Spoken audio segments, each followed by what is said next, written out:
The sun made long shadows on my ranch in the morning while I was sipping coffee and enjoying the silence from the porch. My 12-year-old daughter, Emma, was sketching horses inside her room, her regular morning habit. Then my phone vibrated, a text from one of the neighbors. "Trouble at your gate." I went out and saw her, Marilyn Stokes, our HOA president, stomping down the dirt road like a warlord general. Her stilettos sank into the ground with every defiant step. A megaphone blared to life, her voice loud and demanding. A crowd of 20 neighbors followed behind, phone cameras held aloft, live streaming every moment. "James Carter, I know you're in there. Your daughter trashed our community gardens last night, and I want justice." Emma appeared beside me, her face pale, eyes wide with fear. The accusation was more than just false. It was a setup. That morning, I discovered our fence had been deliberately sliced, freeing our horses. And now Marilyn was here, ready to crucify my daughter, to take my land. "5 minutes," she snapped. "Turn Emma over, or I'm calling the state police." She had no idea who she was dealing with. Marilyn had terrorized Willow Creek for years. Her HOA clipboard was as much a weapon as it was a tool, ousting 3 families, compelling them to sell on the cheap to developers who, not coincidentally, paid her kickbacks. Now she had her eyes on my ranch, 50 acres of prime property. She cited me 2 days ago for an excessive rural aesthetic. My barn was supposedly in violation of HOA codes. I dismissed it. I shouldn't have. As I approached the gate, she sneered, brandishing a crumpled violation notice like a banner. "5 minutes, Carter," she shrieked. "Turn in your delinquent daughter, or the police haul her out." The crowd shifted uncomfortably. Some nodded. Others looked uneasy. Paul Evans, my friend and neighbor, stood in the rear, refusing to meet my eyes. Marilyn had bankrupted an elderly couple over a dispute about fence height. She had them all intimidated. I opened the gate, moving slowly, and found the plaque bolted on the side. "Sheriff James Carter." The crowd froze. Marilyn's face turned white.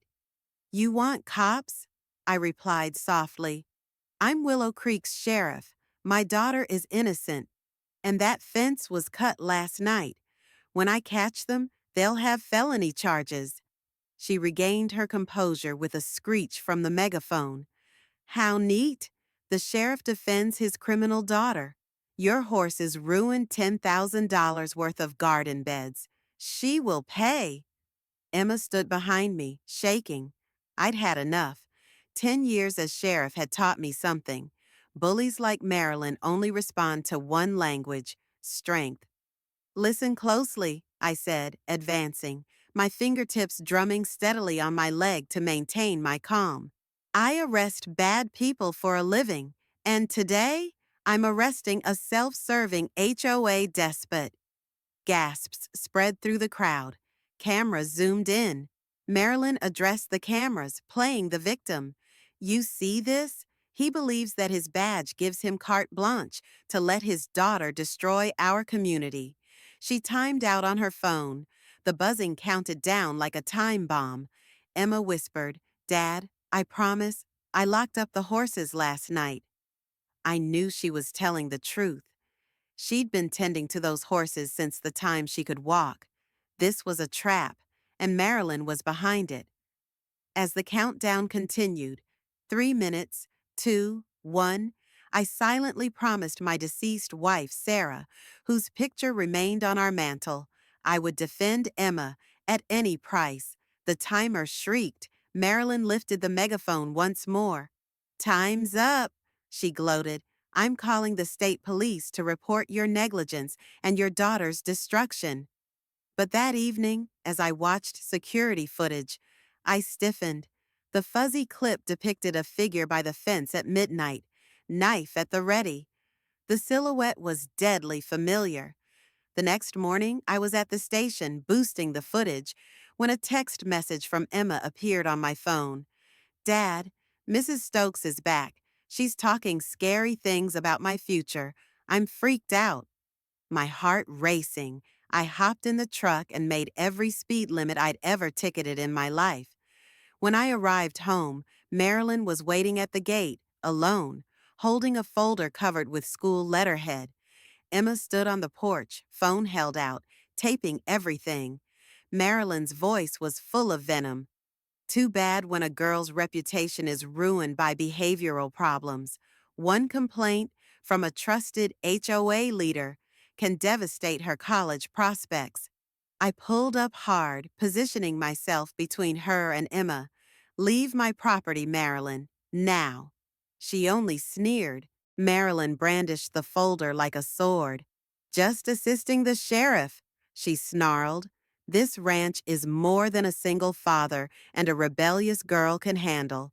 I know couples who can provide Emma a better life. The threat was unmistakable.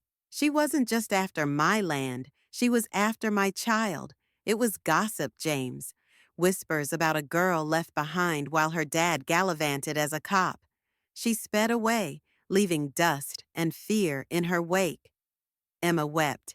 Dad, am I destroying your life? I hugged her tight. You're my world, kid. Marilyn's a bully. She wants our ranch, but she doesn't know. We're tougher than her. That evening, the HOA meeting was a circus. I brought Emma along, no hiding. Marilyn presided, her cohorts projecting her every syllable. The Carters are here, she cooed. Time to deal with their daughter's rampage. She wove an evil tale of plummeting property values, branding Emma as a menace. Paul nodded in agreement, but his gaze switched to Emma, who recoiled under their attention. Later in the car, she whispered, Dad, do I embarrass you?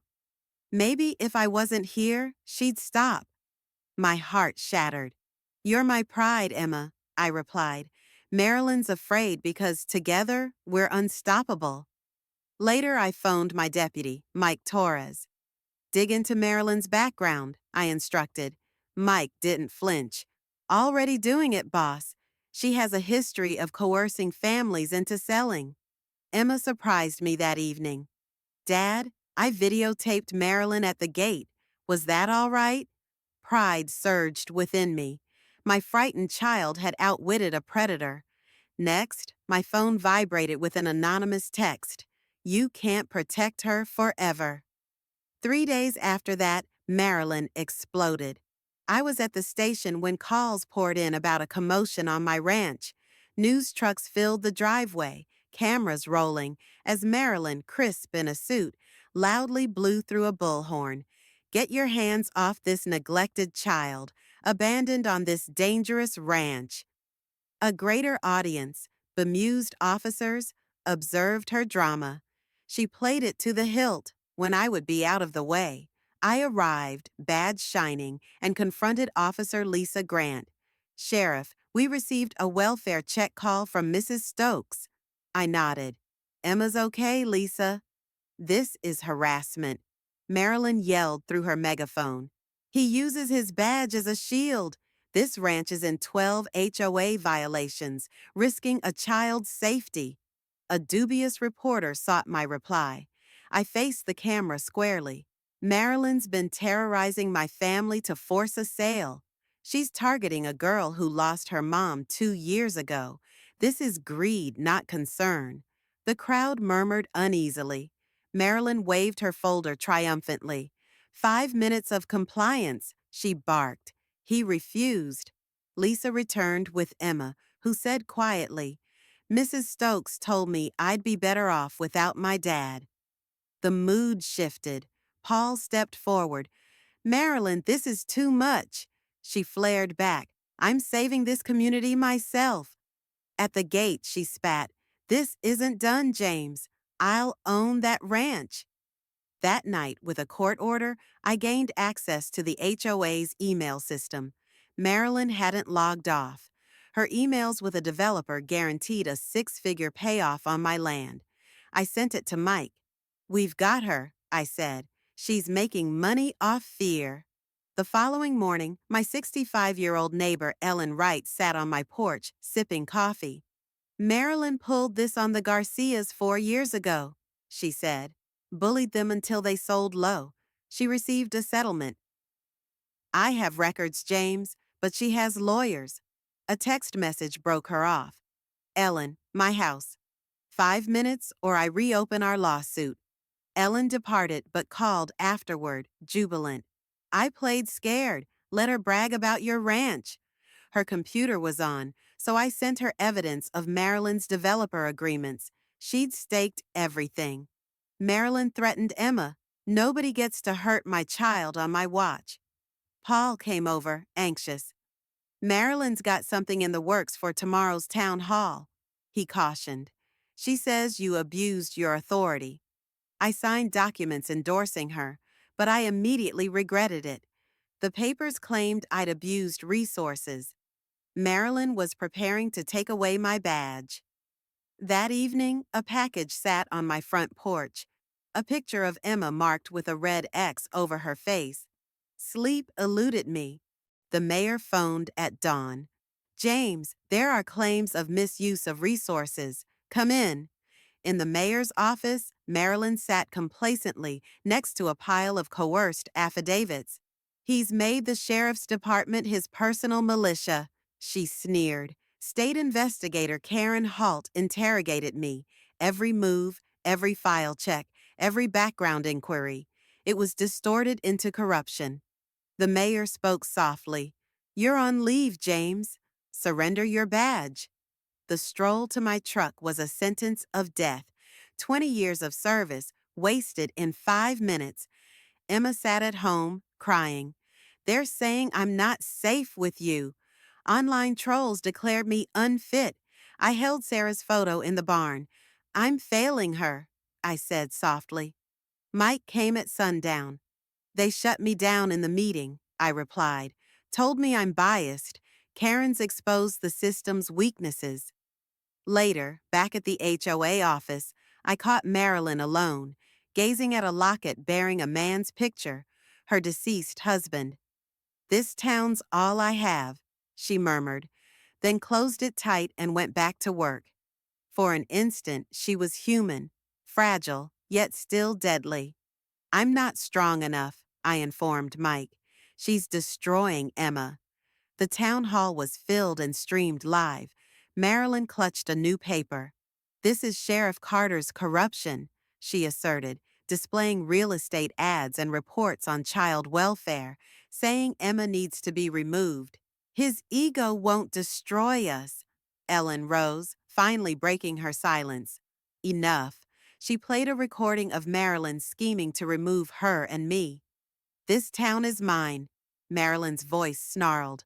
Ellen displayed emails confirming kickbacks. The crowd gasped. Paul confessed, I signed papers, but not for this. Emma approached, playing her recording. Your daddy's done, little girl. I'll take you myself. There was silence. Lisa Grant advanced and cuffed Marilyn. You're under arrest for harassment and conspiracy. Marilyn's skirt ripped as she fell, shrieking, I'm the victim. Her locket opened, showing her husband's picture, but she was taken away. Videos of Marilyn's breakdown were viral. HOA tyrant brought down by a girl trended. My suspension was revoked. My badge reinstated. Marilyn's attorneys resigned. The state constructed a RICO case. In prison, she uploaded victim videos, but the Garcias and others posted evidence online. Ellen's video revealing Marilyn's deceptions garnered millions of views. Marilyn's bail was rejected in court for witness intimidation. She was sentenced to 5 years on racketeering and harassment charges. Ellen was made interim HOA president, eliminating the old oppressive regulations.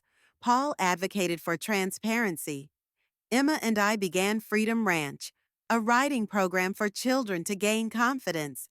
Emma brought kids to the horses at the grand opening, her strength radiating. The town celebrated, healed. Marilyn believed she'd crush us, but we rebuilt, stronger than ever.